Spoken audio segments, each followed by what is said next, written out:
क्या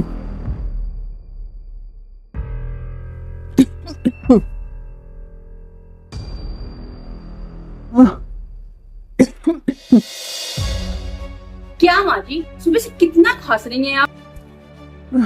अपने कमरे में चुपचाप बैठ के आराम क्यों नहीं करती? अरे बहू, ये तो किस तरह बात कर रही है अपनी सास से। यहाँ क्या करने चली आ रही हैं आप? अकेली अपने कमरे में बैठी बैठी बोर हो रही थी, तो सोचा थोड़ी देर टीवी देख लूं आकर।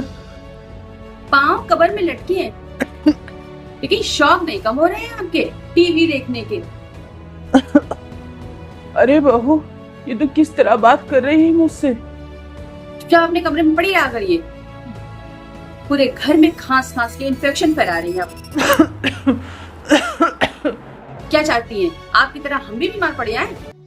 अरे भला मैं क्यों इन्फेक्शन फैलाऊंगी पूरे घर में। मैंने तुझसे कितनी बार कहा, अमित से कितनी बार कहा कि किसी डॉक्टर से खांसी की दवाई ले, लेकिन तुम लोगों के पास तो मेरे लिए वक्त ही नहीं है।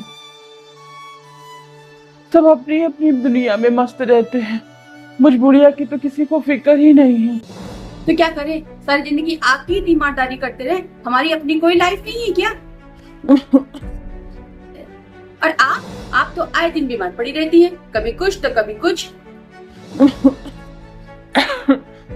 अरे शुक्र मनाइए कि आपको 2 वक्त की रोटी नसीब हो रही है यहाँ पर, वरना मेरा बस चले ना तो आपको उठाकर वृद्धाश्रम भेज दूं। भाभी, ये क्या तरीका है मेरी माँ से बात करने का? आपका दिमाग तो ठीक है?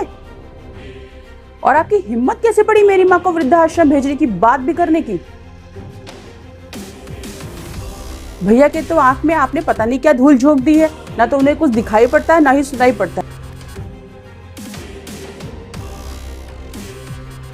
लेकिन अभी उनकी ये बेटी जिंदा है, आई बात समझ में? अच्छा, अगर इतना ही प्यार बढ़ रहा है ना आपकी माँ के लिए, तो इनको ले क्यों नहीं आती है अपने घर? बिल्कुल ले जाऊंगी अपने साथ। अरे मैं तो कब से माँ से कह रही हूँ कि मेरे साथ चल के रहिए, लेकिन माँ है कि अपना घर ही छोड़ने को तैयार नहीं है। माँ, अभी भी वक्त है, ये पुरानी मानसिकता छोड़िए कि बेटी के घर में रहेंगे तो दुनिया वाले क्या कहेंगे। ये दुनिया वाले आ रहे हैं आपके घर पे?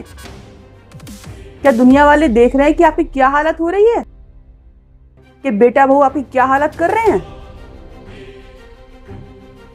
बस बहुत हो गया माँ, अब मेरी बर्दाश्त के बाहर हो रहा है। अपना सामान पैक करिए और चलिए मेरे साथ। अरे हाँ, शौक से ले जाइए अपनी माँ को, कम से कम हमारा भी पिंड छूटेगा इनसे और इनकी बीमारी से। पिंड तो अब तुम छोड़ोगी, इस घर का। क्या मतलब है आपका? बात ये कि ये घर मेरी माँ के नाम पे है। तुम अपने दहेज में साथ लेकर के नहीं आई थी इस घर को, तो मैं तुम लोगों को भी इस घर में नहीं रहने दूंगी। 1 हफ्ते के अंदर ये मकान खाली कर देना, मैं इस मकान को बेचूंगी और जो भी पैसा होगा उसका आधा भैया के नाम कर दूंगी। अरे जाओ जाओ, बहुत देखे तुम जैसे लोग, कुछ नहीं कर पाओगी तुम। मैं क्या कर सकती हूँ और क्या नहीं, ये तो तुम्हें वक्त ही बताएगा। आई बात समझ में? कुछ भी नहीं कर पाओगी तुम। और आज जो तुम मेरी माँ के साथ कर रही हो ना, बद्दुआ है कि वही कल तुम्हारे बच्चे तुम्हारे साथ करेंगे। लेकिन अफसोस इस बात का है कि तेरे साथ मेरे भाई की भी जिंदगी बर्बाद होगी। लेकिन ठीक है, जब उसने अपनी आंख में पट्टी बांधी ली है तो मुझे कोई फर्क नहीं पड़ता।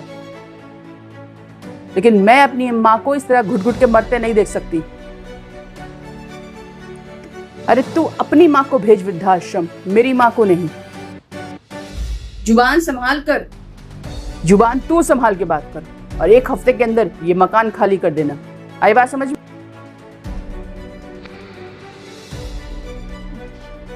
चलिए माँ, बहुत हो गया अब। अरे तेरी सास क्या कहेंगी, मैं वहां आकर के रहने लगूंगी तो? अरे कुछ नहीं कहेंगी मेरी सास। अरे मेरी सासू माँ तो कब से कह रही है कि जब से तुम्हारे ससुर जी खत्म हुए मैं बहुत अकेलापन फील कर रही हूँ, तुम अपनी माँ को कुछ दिनों के लिए यहीं बुला लो।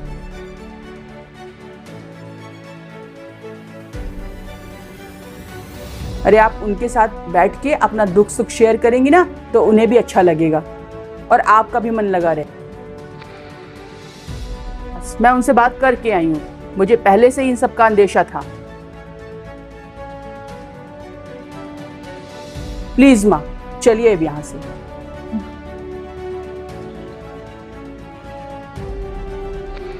चलिए माँ,